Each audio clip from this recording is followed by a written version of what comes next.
Hi, everyone. My name is Deb, and I'm here with Kevin Matthew Wong. Kevin, hi, please introduce yourself. Hi, Deb. It's so great to be here. Thanks for having me. My name is Kevin Matthew Wong. I'm a theater creator, a producer, sometime projection designer, and I'd like to say a bad environmentalist. Well, I'm glad at least someone is trying to be an environmentalist, even if they aren't succeeding all the time. It's better to try and fail than not try at all. The doing that counts. Exactly. So, on that kind of environmental note, I have a winter related question for you. Do you have any tips for getting through the cold weather? Oh, wow. Yeah, I actually really like winter.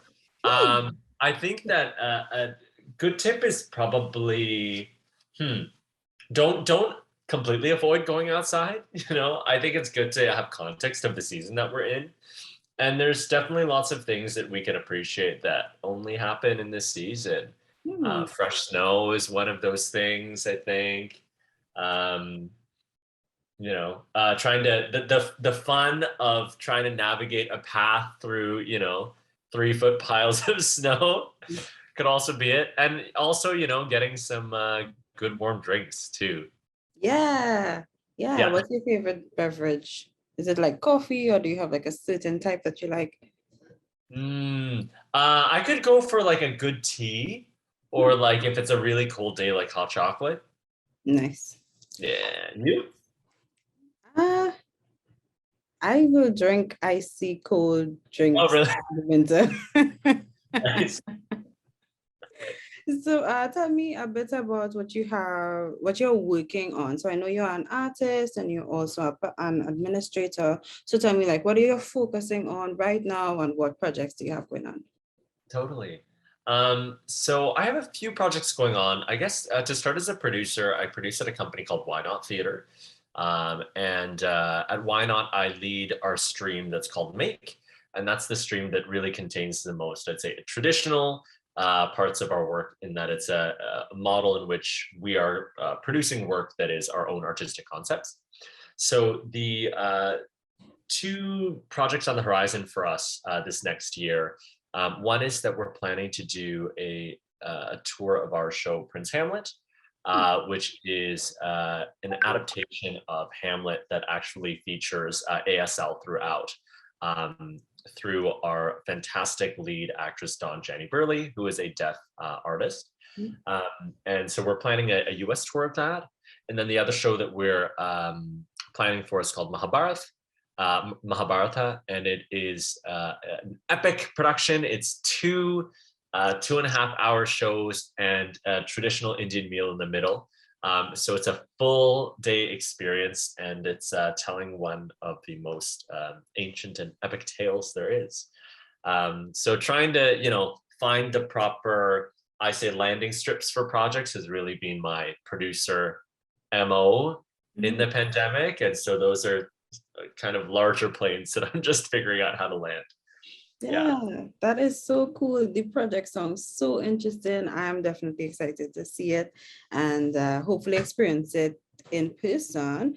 But yeah. before we kind of go down that road, I just wanted to know, I think you have a unique perspective because you are an artist, you are an administrator, and you work for a presenting organization. So usually I would ask artists if they have any advice for upcoming artists, but this time I thought I would ask you, what advice do you have for presenters, if any? Oh, do I have advice for presenters? um, I think, I don't know if this is advice, but I would love to see more presenter artist collaboration. Hmm, For collaboration, more long-term collaboration, whether that's across seasons, whether that's in sort of presenting and commissioning relationships. right. I would really be curious about yeah, different types of models of engagement with artists, and just getting really into a more relational into more of relationships than sort of just the presentation mode of engagement. Right.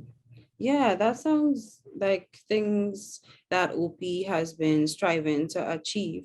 Because right now I can think of two projects that we have going on, the World Music Project which is for world music artists and presenters who are trying to tour that kind of, not necessarily tour, but present that within their communities. And then we have Arts Engaged that is directly working with the community with an artist. So we do try to foster those kind of artist presenter relationships that is not necessarily transactional, but kind of goes beyond that. So thank you so much for that advice.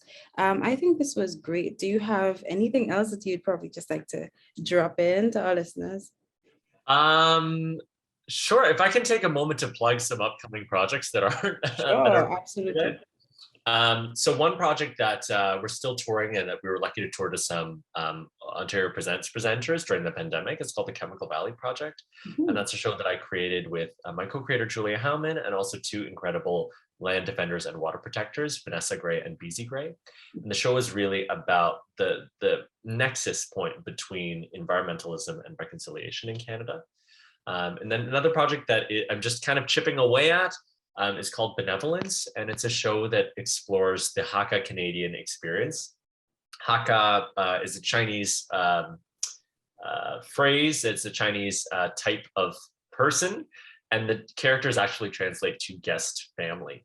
And I think that's significant, the Hakka identity in Canada, because we're a country that needs to interrogate what it means to be guests here.